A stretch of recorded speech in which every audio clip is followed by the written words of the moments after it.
सभी मित्रों को नमस्कार।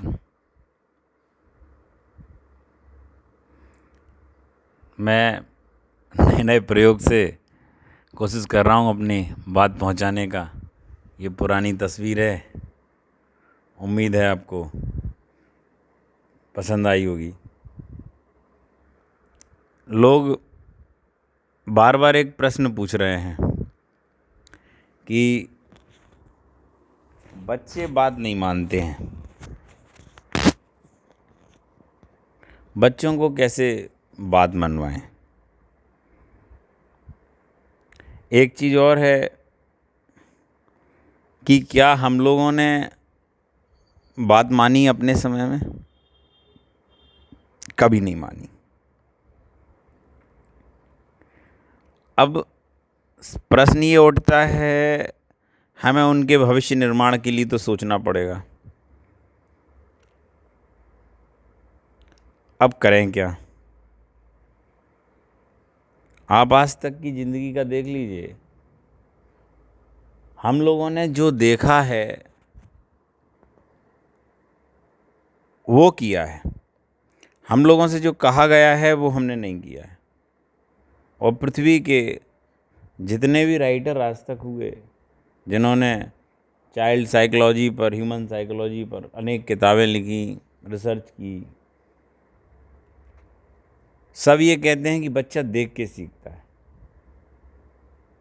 वो जो देखेगा वो वैसा बनेगा, ना कि वो वैसा बनेगा जो आप उसको कह रहे हैं।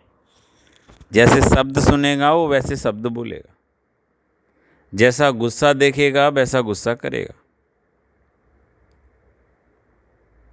और हमारे बस में क्या है? हमारे बस में सिर्फ उसको प्रेम करना है।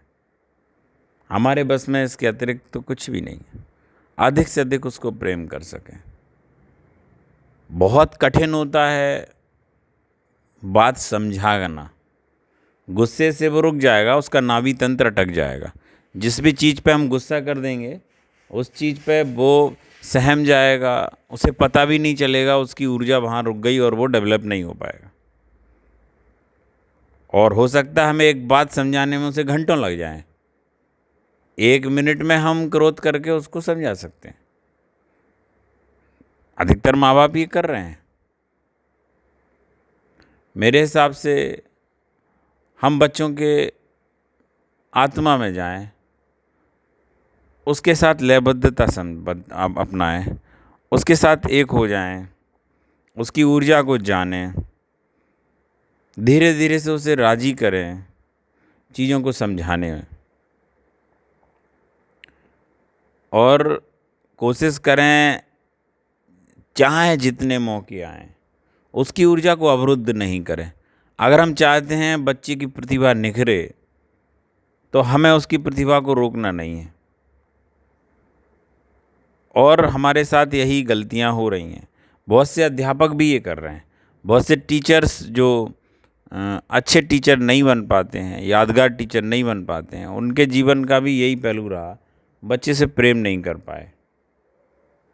वो इन्फॉर्मेशन तो दे पाए, डरा पाए, स्ट्रिक्टली डिसिप्लिन ला पाए, वो उनको बहुत ज़्यादा अनुशासन में बांधते रहे और बच्चे उनकी बातें भी मानते रहे। लेकिन बच्चों की प्रतिभा निखरे, इसके लिए हमें कुछ नए आयाम में जाना पड़ेगा, नई डायमेंशंस में सोचना पड़ेगा। अगर हम चाहते हैं बच्चा अभय को उपलब्ध हो, उसे फियर ना रहे, तो हमको उसकी ऊर्जा पर ध्यान देना होगा, उसके मस्तिष्क पर ध्यान देना, उसके नाभि तंत्र पर ध्यान देना हो, बेसिकली उसकी नाभि पर। क्योंकि जब वो जन्मता है तो प्रकृति से नाभि से ही जुड़ा होता है। आप कभी नोट करिए, जो भी महत्वपूर्ण चीज़ें आती हैं, आपकी घबराहट, उत्साह, सब आपकी नाभि प्रभावित होती है। हम जुड़े हैं नाभि से, कुंडली मार के ऊर्जा नाभि के आसपास केंद्रित है।